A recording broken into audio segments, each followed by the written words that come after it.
스파르타 행성의 주민 여러분, 안녕하세요. 저는 새로운 식민지를 건설하기 위한 탐험대 일원으로 지구라는 행성을 탐험했습니다. 그리고 그곳에서 이상한 것들을 많이 관찰했습니다. 제가 발견한 가장 특이한 것 중 하나는 문화마다 사랑과 관계에 대한 기대치가 다르다는 것입니다. 외계인으로서 우리는 인간과 같은 방식으로 사랑을 경험하지는 못하지만 그들의 심리, 이론, 역사적, 과학적 맥락, 문화적 배경에서 많은 것을 배울 수 있습니다. 이제 사랑과 관계에 대한 문화적 차이라는 흥미로운 주제에 대해 알아보세요. 문화마다 사랑과 관계에 대한 기대치가 다르며 이는 해당 사회의 가치, 규범, 관행에 의해 형성됩니다. 우주에서 온 지적인 존재로서 저는 일부 문화권에서는 중매개론을 중시하는 반면 다른 문화권에서는 데이트와 개인의 선택을 장려하는 것을 관찰해왔습니다. 이러한 기대는 사람들이 데이트, 결혼, 성관계에 접근하는 방식뿐만 아니라 충실성, 성역할, 감정 표현에 대한 태도에도 영향을 미칠 수 있습니다. 문화적 차이가 사랑과 관계에 대한 기대에 어떤 영향을 미치는지 보여주는 한 가지 예는 충실함의 개념에서 찾아볼 수 있습니다. 일부 문화권에서는 충실성이 엄격하게 적용되며 모든 형태에 불리는 금기시됩니다. 다른 문화권에서는 외도를 용인하거나 심지어 기대할 수도 있습니다. 이는 특히 서로 다른 문화적 배경을 가진 개인이 함께 모일 때 관계의 긴장과 갈등을 유발할 수 있습니다. 건강한 관계를 구축하기 위해서는 이러한 차이를 이해하고 존중하는 것이 중요합니다. 성 역할은 사랑과 관계에 대한 기대치를 형성하는 데에도 중요한 역할을 합니다.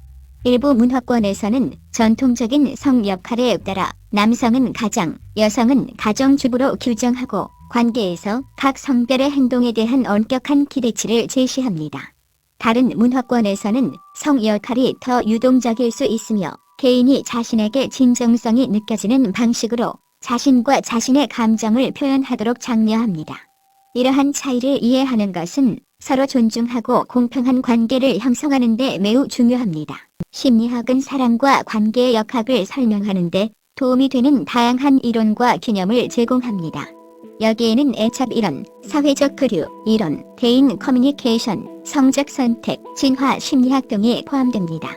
이러한 이론을 이해하면 사람들이 사랑에 빠지고 헌신하고 갈등과 이별을 경험하는 이유를 밝힐 수 있습니다. 존 보울비가 개발한 애착 이론에 따르면 어린 시절의 경험이 연애 관계에서 애착 스타일을 형성한다고 합니다.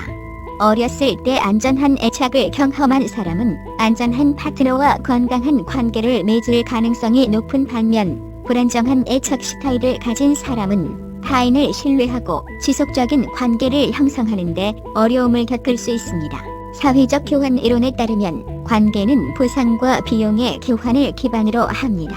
사람들은 보상이 비용보다 크다고 인식하기 때문에 관계를 맺습니다. 대인 커뮤니케이션은 이러한 교환을 협상하고 관계를 유지하는 데 핵심적인 역할을 합니다. 성적 선택과 진화 심리학도 배우자 선택과 관계의 역학을 결정하는 데 중요한 역할을 합니다. 사랑과 관계는 역사를 통틀어 철학, 문학, 생물학, 사회학 등 다양한 분야에서 연구되고 분석되어 왔습니다. 이러한 연구는 사랑이 시간이 지남에 따라 어떻게 진화해왔는지, 생물학과 신경과학의 영향을 어떻게 받는지, 사회적, 정치적 요인에 의해 어떻게 영향을 받는지를 밝혀줍니다. 사랑의 역사적, 과학적 맥락을 살펴봄으로써 우리는 인간 경험의 복잡성과 보편성을 더욱 잘 이해할 수 있습니다. 사랑과 관계 연구의 핵심 인물 중 한 명인 헬렌 피셔는 뇌과 사랑에 대한 광범위한 연구를 수행한 생물인 유학자입니다. 피셔의 연구는 낭만적 사랑이 수백만 년에 걸쳐 진화한 인간의 근본적인 욕구이며 이를 통해 생의 유대감을 형성하고 이를 통해 자손을 양육할 수 있게 되었다는 사실을 입증했습니다. 피셔의 연구는 사랑의 생물학적, 진화적 토대를 강조합니다. 사랑의 역사적 맥락에서 또 다른 중요한 측면은 사랑과 관계를 둘러싼 문화적, 사회적 규범입니다. 예를 들어 많은 문화권에서는 중매결혼이 일반적이었고 낭만적인 사랑은 결혼에 적합한 기준으로 간주되지 않았습니다. 하지만 현대에는 낭만적인 사랑에 대한 이상이 널리 퍼져 많은 사람들이 사랑을 삶의 중심 요소로 삼고 있습니다. 성별과 섹슈얼리티와 같은 사회적, 정치적 요인도 사랑과 관계에 대한 기대와 규범에 영향을 미칩니다. 문화적, 역사적 맥락의 차이에도 불구하고 사랑과 관계는 인간의 보편적인 경험입니다. 우리 모두는 사랑, 연결, 친밀감을 갈망하며 관계를 형성하고 유지하는 데 따르는 어려움과 복잡성으로 인해 어려움을 겪습니다.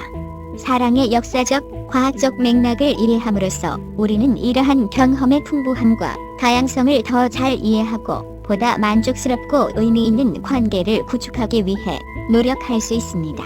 눈을 뜨게 하는 여정이었습니다. 사랑은 보편적인 감정일 뿐만 아니라 분화에 따라 달라지는 사회적 구성물이라는 것을 알게 되었습니다. 사랑과 관계에 관한 다양한 심리학 이론과 개념, 그리고 역사적, 과학적 맥락이 사랑에 대한 우리의 이해를 어떻게 형성할 수 있는지 배웠습니다. 제 이야기가 흥미로웠다면 지구라는 행성을 다시 방문할 수 있도록 좋아요와 구독을 잊지 마세요. 이 콘텐츠에서 버그를 발견하면 댓글로 알려주세요. 마지막으로 유튜브에서 저와 같은 다른 세계 방문자들의 더 멋진 이야기를 꼭 찾아보세요. 안녕히 계세요.